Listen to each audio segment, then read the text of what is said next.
So we all think we know Madonna's Ray of Light album, right? I mean, it's a landmark record, a huge critical and commercial success. But what if I told you that the most revealing songs from that era weren't the ones you've heard on the radio? Today, we're going to unearth the hidden gems, the B-sides that actually give us a much richer, more complete picture of this pivotal moment in music history.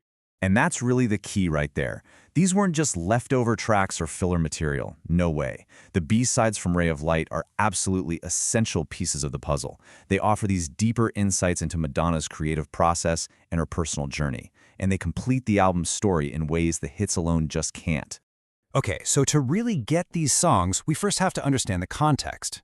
Ray of Light wasn't just another album for Madonna. It was this profound personal and artistic transformation. You could call it a cosmic shift, for real. And a few major life events were the catalysts for that change. In the years leading up to the album, Madonna became a new mother, which is huge. She started exploring her spirituality in a big way through Kabbalah and Eastern mysticism. And of course, she started this game-changing collaboration with producer William Orbit. All of these things poured directly into the music. The result was this dramatic evolution. You know, the overtly provocative Madonna of the past. Well, she gave way to someone who was way more introspective and spiritual. She was embracing a totally different kind of strength, a softer, more internal power that really became the hallmark of the entire Ray of Light project. And you know what? Nothing captures this newfound personal depth better than the B-side to that epic single, Frozen. It's a track that feels less like a pop song and more like a private, heartfelt moment, directly reflecting her new role as a mother. That track is called Little Star. It was paired with Frozen, and its core theme is pure maternal vulnerability. It's a song she wrote for her daughter Lourdes, and it offers this stunning contrast to the dark, really dramatic sound of its A-side. The song opens with this incredibly familiar line, right? It immediately grounds it in the intimacy of a childhood rhyme. But Madonna infuses it with so much profound emotion and warmth that it becomes something totally new, a deeply personal declaration of love. William Orbit's production here is absolutely key. It's so stripped back, which lets Madonna's voice and those heartfelt lyrics just shine. This isn't just a song, it's a truly tender lullaby that reveals that softer, introspective power we were just talking about.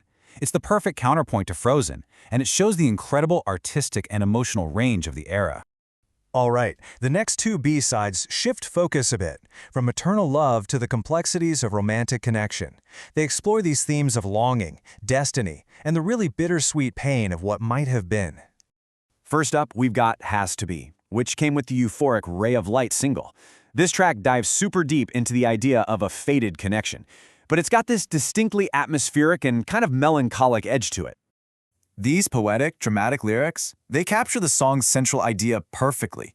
It's this exploration of an almost obsessive love, that feeling that some connections are just written in the stars, you know? It creates this deep sense of yearning and inevitability. And the brilliance here is how Has to Be provides this necessary counterbalance. While the song Ray of Light is this explosion of spiritual awakening and freedom, Has to Be grounds that whole experience in a very human emotional struggle. It adds a crucial layer of depth to the album's story. And finally, we have a true masterclass in emotional complexity. The song is To Have and Not to Hold. It was the B-side to The Power of Goodbye, and it explores the heartbreaking theme of impossible or unrequited love. I mean, this lyric is just devastatingly beautiful, isn't it? It perfectly captures the core pain of the song, that agony of being close to someone you can never truly have, of almost having something real. The sparse arrangement with that delicate acoustic guitar and atmospheric sense just lets the raw emotion in her voice take center stage. It's an incredibly honest and vulnerable performance. It makes it the perfect companion piece to The Power of Goodbye, because it explores loss from a slightly different and maybe even more painful angle. So, after exploring these three tracks, what's the big picture here? Why does it even matter that we look beyond an artist's most famous songs? Well, the crucial point is this. B-sides are not disposable. As we've seen, they add incredible emotional depth, they reveal the full scope of an artist's range, and ultimately, they are absolutely essential to completing an album's story. Without them, we're really only getting part of the picture. Little Star, Has to Be, and To Have and Not to Hold, they are perfect examples of this. They are true, hidden gems that showcase the vulnerability, the artistry, and the emotional honesty that made the Ray of Light era so incredibly powerful. They prove that the real treasures are often waiting just off the main road. So the next time you listen to a classic album, I want you to think about this.